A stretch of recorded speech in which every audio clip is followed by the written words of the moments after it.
Hey, this is Coach Jason from Art of War MMA and Fitness.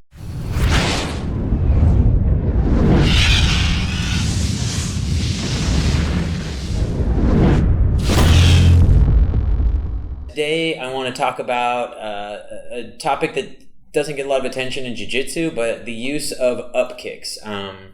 Typically, you see upkicks obviously used in MMA situations, or maybe even in street self-defense. And so I want to talk about how you play the open guard and using upkicks to get back up to your feet, and maybe even potentially hurt the person on top. Upkicks are basically, the counterpart to all of the ground and pound options that the top person has. The top person has gravity when they strike you, but you have powerful upkicks from the bottom. So those upkicks, if you know how to use them, can be a really good equalizer. Let me just make a quick differentiation here. In sport jiu-jitsu, quite often you'll see people playing like a sit-up guard like so. Maybe they're like here, right? They might come in and try to get a shin-to-shin contact so they can enter into leg attacks or enter into sweeps, right? In a street self-defense situation or in mixed martial arts, you'd never see people playing guard like this for obvious reasons, right? Because he can easily punch me, right? So typically in MMA, you'll see more of this type of guard situation. Now, I want to talk about this first situation here where your opponent is hovering over the top of you. He's not stepping back far enough to let me get up, right? Here I could easily get back up, but he's also not super close in where I'm immediately able to start getting hooks and entanglements and stuff, okay? So if your opponent is sort of prowling around, what I like to do is be up on my elbows and I crunch my back up. So there's very little of my back in contact with the mat. It makes it very easy for me to track my attacker's movements, okay? So this is how I want you to move around. The other thing that I do is I know for a fact that one thing that the top person might do is they're going to come in and grab my feet, right? A lot of his guard passes are based on initial contact with my feet. Whether he grabs one of them, whether he grabs both of them. So it's definitely in my interest to keep my feet moving a little bit, okay? So as Andrew circles around me, what I'm doing typically is I'm moving my body, but I'm also moving my feet a little bit, right? So it makes it difficult for him to just come in and grab. Okay, so what I'll typically do, I'll check the knee first. When they come in, I check that knee. Okay, maybe he was coming in to throw a big punch, right? I don't want him to be able to base. So this is a very effective thing to mess up their plans. Okay, the other thing you'll see here is people will try to kick your legs. Okay, so a lot of times I'll just check at their knee. When I see that roundhouse kick coming, okay, I can just check at their shin or their knee. Okay, it's way better for me to take that kick here than to let them kick my calf, right? And because I've seen people who are very good at that, and they'll abuse your legs, okay? So a couple of things I like to do there. Now, when he comes in and tries to grab my ankles, I'm moving, right? I can now easily elevate an up kick, okay? If he steps back, that's when I'm going to come to my base, right? I'm going to push myself back, and I'm going to technical stand up. Okay, and you notice that I didn't just simply technical stand up in place. I pushed myself back, right? Because you always have to be aware that they could try to jump on you immediately. Okay, so if Andrew comes in, okay, he's attempting to grab my ankles. Boom, boom. It's easy for me to elevate, throw a couple up kicks, okay? If they step back, okay, now I've got enough distance, I can stand up, okay? Another thing that'll happen is they'll just come right in, and notice when Andrew comes in, he's not going to be leaning down where I can easily kick his face. He's probably going to be leaning back, and he's going to get a shin into the middle, right? So this is a very common way, because he knows if he leans down, I'm going to kick him. So it's very easy to grab this and get that contact, okay? So a lot of times, if I can't dissuade them with my kicks, and if they're crowding my space, I grab a heel, and I post on the hip. And I like to just put it at that angle, not like this, okay? That just fits with the crease of his hip. Okay, I could immediately go into a sweep, but the other thing is you can elevate here. See, I'm elevating on his hip. I'm able to deliver a really nice up kick there. You could even use an axe kick motion if you prefer, okay? So when they slide in, it's so easy for me to grab the only foot I can grab, put a foot on the hip.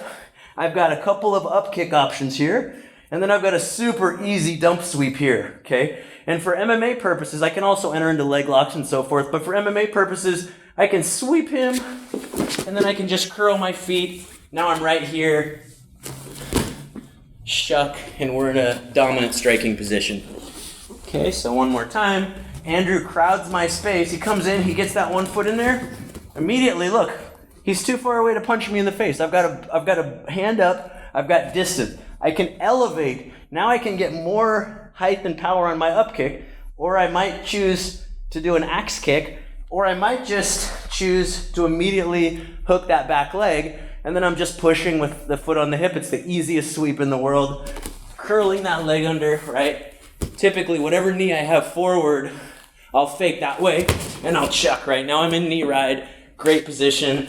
I can transition into mount, etc. Now I want to show you a little flashier up kick. This is a kick that I got from watching some capoeira people practice. My first jiu-jitsu coach, his wife was a capoeira instructor, and that's actually where we learned it from. So capoeira people out there, forgive me if my technique isn't perfect, but this is a kick that it can surprise people, right? In fact, just a couple months ago, I saw somebody get knocked out in MMA. Imagine if I've got a little bit of distance and I've got up to my hip, okay? Maybe I'm starting to butt scoot back and I'm thinking I can get it, but then he comes in. Now all I'm gonna do is I'm gonna go from this hip to that foot. And I'm gonna use that momentum to throw a roundhouse kick. So imagine I'm right-handed, okay? So I'm gonna throw this with my right leg. I'm on my right hip. I'm starting to scoot back. He's crowding my space, so I'm not sure if I feel confident to stand up yet. I'm gonna go from this hip to that foot. I'm gonna do that. And then I carry my momentum and I'm gonna come up into my right-handed stance, okay? So again, it's a little flashy, but if you have the coordination and the ability to do that, that's another up kick option that can surprise people, and then you can get right back up to your feet. Lastly, this is a move I have used successfully in some of my fights against dominant wrestlers in the past. Sometimes they're in your guard and they start to stand up. And so I like to sometimes use a baseball bat grip to then make them really hittable for those up kicks, okay? So imagine Andrew's down in my guard here. It could be that you've already got feet on hips guard. Maybe you're here. But sometimes what will happen is your opponents will just start to stand up, right? He might pop all the way up, and now he's standing over me. He's going to punch me really hard. So a really easy thing you can do, okay, whether you're here, is I can switch to a baseball bat grip on his hand as he stands up. Okay? I'm gonna baseball bat grip his hand, and this is very important. I'm shifting my head out this way, okay? I don't wanna shift my head this way because I'm right underneath that hand to get punched. Look at there, easy for him to punch me, okay? If I shift out here, he can't punch me, but guess what I can do?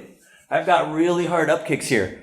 Okay, and typically when I've done this in the past, and mind you, back when I was an MMA fighter, I wasn't very good at leg locks, okay? There's obviously, I can go right into Ashigarami and start going into leg locks here. But if you just want to get back up to your feet, just by me going here, a lot of times you kick people a couple times, they will step back and yank that hand out of there. Now I'm back up to my feet. We call this Muay Thai guard, right? Because it's a very easy guard for strikers to use. I've got like a little plum clinch here.